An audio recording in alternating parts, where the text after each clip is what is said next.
আপনার খামারের জায়গাই সঠিক না। আপনার জায়গায় যদি সঠিক না থাকে তাহলে আপনি এটার মধ্যে যতই ম্যানেজমেন্ট করতে চাইবেন, জায়গা সঠিক না কারণে আপনার এরকমটা হয়ে যায়। দাম কম দেখে না, পাখির কোয়ালিটি দেখে আপনি পাখির প্রাইস নির্ধারণ করলে তখন আপনি ওই যে দাম কম, একজন দাম কম বলছে আপনি দৌড়ে ওর কাছে চলে গেলেন না। লাভ লস মিলেই ব্যবসা আমরা জানি, কিন্তু এই খামার পরিচালনা করতে গিয়ে লসটা কেন হয় আপনার অভিজ্ঞতা থেকে যদি আমাদের একটু বলেন। লসটা হয় আপনার 3টা পয়েন্টে।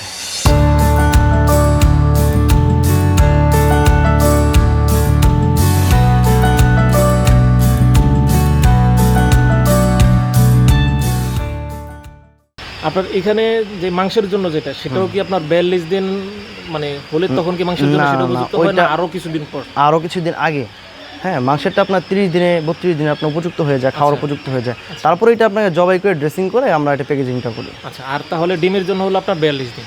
ডিমের জন্য 42 দিনের মতো সময় লাগে, মাঝে মাঝে আপনি যে এগুলো বাজারজাত করে সেটা কি আপনি নিজে করেন না আপনার আপনার খামার থেকে এসে নিয়ে যায় ডিমগুলো? সব আমরা বাজারজাত আমরা নিজেরাই করি। হ্যাঁ, আপনার ধরেন সাপোজ আমাদের বিভিন্ন জায়গায় যেরকম কুমিল্লাতে, তারপর হচ্ছে ফেনীতে ডিম আমরা শুধু নিজের ডিম না, আদার্স আপনার যত ডিম আছে আপনার আমাদের খামারের আশেপাশে যত ডিম আছে আমার থেকে যারা পাখি নিয়েছে তাদের ডিম পর্যন্ত আমি সেল দিয়ে দিতে পারি।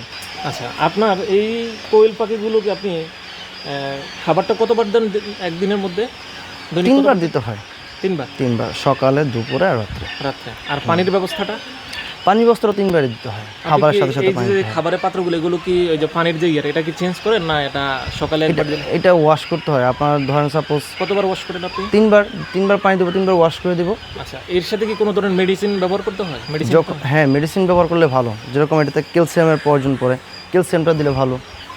এটা বাচ্চাগুলি ভালো থাকার জন্য। প্রোটিনের প্রয়োজন, প্রোটিন দিতে ভালো বাচ্চাগুলি ভালো থাকার জন্য, সুস্থ থাকার জন্য। মানে কেমন? আর আরেকটা জিনিস হলো আপনার এই কোয়েল পাখিগুলো কীরকম ওয়েদারে এদের জন্য মানে উপযুক্ত পরিবেশটা মনে হয় এদের জন্য? কি মানে বেশি গরম না ঠান্ডা না? এইটা একটু গরমটা মুরগির তুলনায় অনেক বেশি সহ্য করতে পারে। তাই? মুরগির চেয়ে বেশি সহ্য করতে পারে মুরগি। আপনার ধরেন এই যে এখন যে ওয়েদার আছে, এখন দেখেন আপনার ফ্যান নাই আপাতত, এই ফ্যানটা লাগাবো 2 দিন পরে, তো এই ওয়েদার আপনার মুরগি মারা যেত। আচ্ছা আচ্ছা, এই যে আপনি ঘামছেন, আমি ঘামছি, এই ওয়েদার মারা যেত। স্বাধীন ভাই, আমরা অনেক খামারে দেখছি আপনার, অবশ্য কোয়েল পাখির খামারে দেখি নাই, মুরগির খামারে দেখছি যে আপনার একটা গ্যাস হয়, যেমন যে লিটারেরটা। কই এখানে গ্যাস পাচ্ছেন? না, তেমন কোনো গ্যাস পাই না কিন্তু আমি এখানে মানে এই কোয়েল পাখি ইয়ে করতে গেলে কি কোনো ধরনের লিটারের মাধ্যমে যে গ্যাসটা তৈরি, এরকম কোনো সমস্যা হয় কিনা? গ্যাস তো হবে, কিন্তু আপনার ম্যানেজমেন্ট করতে হবে ভালোভাবে, অবশ্যই ভালোভাবে ম্যানেজমেন্ট করতে হবে। আপনারা আমরা বুঝতে পারি যে একটা খামারের মধ্যে সবচেয়ে ইম্পর্টেন্ট হলো ম্যানেজমেন্টটা অনেক ইম্পর্টেন্ট। আপনার পাখি ধরেন ঠান্ডা লাগছে আপাতত, আপনার শুধু এটা ওষুধ দিবেন ঠান্ডা সেরে যে ব্যাপারটা এরকম না, যে সেবাও করতে হবে, টেক কেয়ার করতে হবে। একটা মানুষও যেরকম আপনার সুস্থ হতে হলে তার ওষুধের পাশাপাশি সেবা করতে হয়, পাখিকেও সেবা করতে হবে।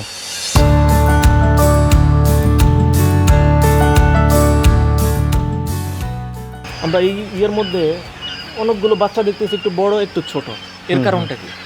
অনেক বাচ্চা বড় ছোট হয়, যেই বাচ্চাগুলি আপনার বোর্ডিংয়ের সময় একটু বড় দেখবেন, কিছু বাচ্চা ছোট, হ্যাঁ, ওই বাচ্চাটা বোর্ডিংয়ের মধ্যে আপনার একটু সমস্যা হলে এই বাচ্চাটা ছোট হয়। এটা সবার বেলায় সব জায়গায় এমন কি হয়, যেমন খাবার প্রতিযোগিতা করতে গিয়ে তারা আপনার এই একটু বড় একটু ছোট এরকম কি? না, এটা প্রতিযোগিতা না। দেখেন আপনি সবগুলি পাত্র আপনার খালি আছে, যার যেখান থেকে মন চাচ্ছে খাচ্ছে, মানে ওই ধরনের তাহলে সমস্যা না। তাহলে এখানে বলা যায় যে যেমন কোয়েল পাখিগুলো যখন ব্রুডিং করা হয় সেখানেই মানে গড়ানটা যদি আমরা ওইভাবে করতে পারি তাহলে পরবর্তীতে এই জিনিসটা তেমন ঝামেলা হয় না। তবে গুরুত্ব দিতে হবে ব্রুডিং এর সময়, ব্রুডিংটাই মেন। আচ্ছা, পাখির আর আপনার এগুলোর যেমন রোগ ব্যবস্থাপনাটা এটা কিভাবে করেন আপনি? রোগ ব্যবস্থাপনা কোন ধরনের রোগগুলো আপনার এগুলোর মধ্যে আক্রমণটা করে বেশি? এইটা আক্রমণ করে সবচেয়ে ঠান্ডা বেশি আক্রমণ করে। তারপর আপনার অ্যান্টারাইসিস, যদি খাবার টাবার ঠিকঠাক মতো আপনার অ্যান্টারাইসিসে প্রবলেম করে, হ্যাঁ, গ্যাসের জন্য, এটার জন্য অনেক প্রবলেমের জন্য অ্যান্টারাইসিসে প্রবলেমটা করে। আর ঠান্ডা প্রবলেমটা করে আপনার বৃষ্টি বাদল থাকলে, ভিতরে অ্যামোনিয়া গ্যাস হলে, এই গ্যাসটা আপনি যদি রিমুভ করতে পারেন, লিটারটা ঠিক রাখতে পারেন, বারের যে ওয়েদারটার সাথে আপনি ম্যাচিং করাতে পারেন, ঠান্ডাও কখনোই লাগবে না ইনশাআল্লাহ। আপনার যখন ঠান্ডা অথবা গ্যাস এই ধরনের সমস্যা হয় তখন আপনি এটা কীভাবে মোকাবেলা করেন? আসলে হয় বলতে কি, হবার আগে আমি এটা সিস্টেম করে ফেলি যেন না, ওই সুযোগটা হয় না। মানে সর্বোপরি কথা হলো, যদি আমরা ম্যানেজমেন্টটা ঠিক রাখতে পারি তাহলে কোনো ধরনের সমস্যাটাই আসলে হয় না। মানে মূল কথা হলো যে আমরা ম্যানেজমেন্ট আমাদের ঠিক রাখতে হবে। তারপর খামার সিলেক্ট, আচ্ছা, আপনার খামার সিলেক্টের দিকে গভীর মনোযোগ দিতে হবে। আপনি খামারের জায়গা, আপনার খামারের জায়গাই সঠিক না। আপনার জায়গায় যদি সঠিক না থাকে তাহলে আপনি এটার মধ্যে যতই ম্যানেজমেন্ট করতে চাইবেন, জায়গা সঠিক না কারণে আপনার এরকমটা হয়ে যায়। অনেক সময় দেখা যায় যে কিছু খামার আপনার 2 সাইড ব্লক, 2 সাইড খোলা, বা অনেক সময় দেখা যায় যে অনেক খামারে আপনার 3 সাইড ব্লক 1 সাইড খোলা। তো এইখানে আপনার ম্যানেজমেন্ট করতে আপনার অসুবিধা হবে না? অবশ্যই হবে, গ্যাস তো হবেই এটার মধ্যে। আচ্ছা স্বাধীন ভাই, আমরা আপনার খামারটা দেখলাম ঘুরে ঘুরে। আমরা আপনার কাছ থেকে একটা বিষয় আমাদের দর্শকদের উদ্দেশ্যে আমরা জানতে চাই, সেটা হলো নতুন যারা উদ্যোক্তা, অবশ্যই আপনি জিনিসটা ভালো জানেন, ভালো বুঝেন। নতুন যদি কেউ শুরু করতে চায় কোয়েল পাখিটা আপনার মতো করে, যদি এরকম শখ করে, শখের বসে যদি কেউ শুরু করতে, তাহলে কীভাবে শুরু করতে পারে? আপনি যদি একটু দর্শকদের উদ্দেশ্যে যদি পরামর্শ দেন। প্রথমে শুরু করতে হবে আপনার কম পাখি নিয়ে শুরু করতে পারেন, ধরুন 500 পাখি নিয়ে শুরু করতে পারেন, হ্যাঁ, এবং সঠিক গাইডলাইনের ভিতরে শুরু করতে হবে, এবং আপনার বাজার ম্যানেজমেন্ট জানতে হবে।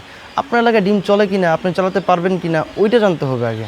আচ্ছা। বা আপনি জিরো বাচ্চা নিলেন, এখন জিরো বাচ্চাটা নিয়ে আপনি ব্রিডিং করে ওইটা আপনি সেল করতে পারবেন কিনা, ওইটা জানতে হবে। আপনি চাইলেই যখন তৈরি করতে পারবেন কিন্তু সেল করতে পারবেন না। আচ্ছা। তো সেলস পয়েন্টটা আগে জানতে হবে, তারপর উঠাতে হবে।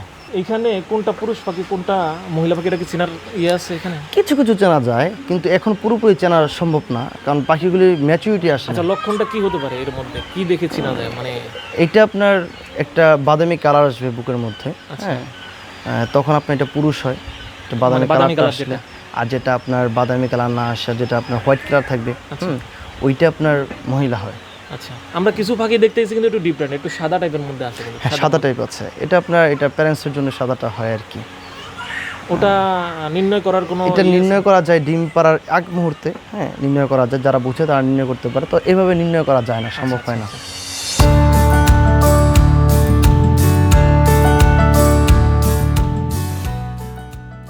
বাণিজ্যিকভাবে আপনি খামার পরিচালনা করতেছেন, আপনি বেশ স্বাবলম্বী হয়েছেন, আমরা শুনছি, জানছি, এবং আপনি বলছেন।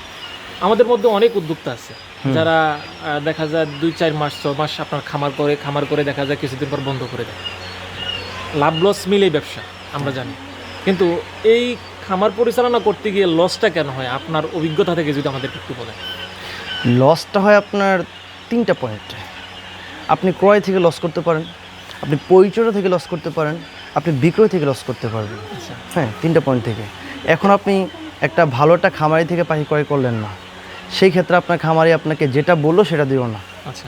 এবং আপনাকে সাজেশন করলো না যে ভাই এটা ভালো না, ওইটা ভালো, ওইটা নিয়ে যান। তার মানে আমার গ্রেডিংটা খুব ইম্পর্টেন্ট। হ্যাঁ, খুবই ইম্পর্টেন্ট। আপনার ক্রয়টা, যে আপনি ভালোর পজিশনে পাখি ক্রয় করতে পারতেছেন কিনা, ওইটাও খুব ইম্পর্টেন্ট। ধরুন ওইটা ক্রয় করলেন, এখন আপনি পরিচর্যা যদি ঠিকঠাক মতো না করতে পারেন, তাহলে আপনি ওইখানে লস করতে পারেন। এবং পরিচর্যা করলেন, এখন বিক্রয় পজিশনে গিয়ে দেখলেন যে আপনার ওইটা মার্কেটে চলছে না, তখন তো আরও বড় লস করবেন। সো 3টা পয়েন্ট আপনার জানতে হবে, যে সঠিকভাবে পাখি ক্রয় করতে পারছেন কিনা, তারপর আপনি পরিচর্যা করতে পারবেন কিনা, থার্ড হচ্ছে আপনি বিক্রয় করতে পারবেন কিনা। এই 3টা সাবজেক্ট যদি তুমি সঠিক রাখতে পারেন, লাভ তো অবশ্যই হবে। মানে আমরা ক্রয় করতে গেলে অবশ্যই ভালো বাচ্চা চুজ করতে হবে, অবশ্যই, কিন্তু দামে কম যেন হয়, ওই জিনিসটা দেখতে হবে। আচ্ছা আচ্ছা, এখানে অনেক সমস্যা আছে, আমাদের অনেক প্রতারক চক্র আছে ক্রয়ের দিক দিয়ে। দেখা যায় বাঙালি মানুষ তো দাম কম দেখিয়ে আসলে তোমার হুমড়ি খেয়ে পড়ে। সেটাই আসলে আমি তাদেরকে সাজেস্ট করবো, ক্রয়ের ক্ষেত্রে দাম কম দেখে না, পাখির কোয়ালিটি দেখে আপনি পাখির প্রাইস নির্ধারণ করলে, তখন আপনি ওই যে দাম কম, একজন দাম কম বলছে আপনি দৌড়ে ওর কাছে চলে গেলেন না, কোয়ালিটি দেখতে হবে যে সে কোন কোয়ালিটির পাখি দিচ্ছে। দেখা যাচ্ছে যে এখন আপনার অনেকে 40 টাকা 45 টাকা 40 টাকা করে পাখি সেল করে ফেলে, ছোটো বয়সের পাখি। তো এই ক্ষেত্রে দেখা যাচ্ছে আপনার পাখিটা মহিলা পুরুষ ঠিকঠাক মতো চেনা যায় না। এখন আপনার অনেক পাখি আপনার পুরুষ চলে গেল ওইখানে, কারণ কম দাম দেখে অনেকে চলে গেল, দৌড়ায় ওইখান থেকে নিবে, মহিলা দেওয়ার কথা বলে তাকে 30% পুরুষ দিয়ে দিল, সেক্ষেত্রে সে তো অবশ্যই লস করবে। হ্যাঁ, ওই 30% পুরুষ তো আপনার সে না সেল করতে পারতেছে না, আপনার এই শুধু খাচ্ছে, আবার না এটা আপনার এই ডিম দিচ্ছে, এটা এখানে একটা লস করলো। তো আপনি কম দাম দেখি যে দৌড়ে গিয়ে চলে যাবেন, ওইটাও কিন্তু সাবধান, হুঁশিয়ার থাকতে হবে আপনাকে। আচ্ছা স্বাধীন ভাই, আমরা দেখলাম আপনি আপনার খামারে কিছু বাচ্চা ব্রুডিং করতেছেন। হুম, আমরা একটু বাচ্চাগুলো দেখি, চলো তাহলে। আচ্ছা।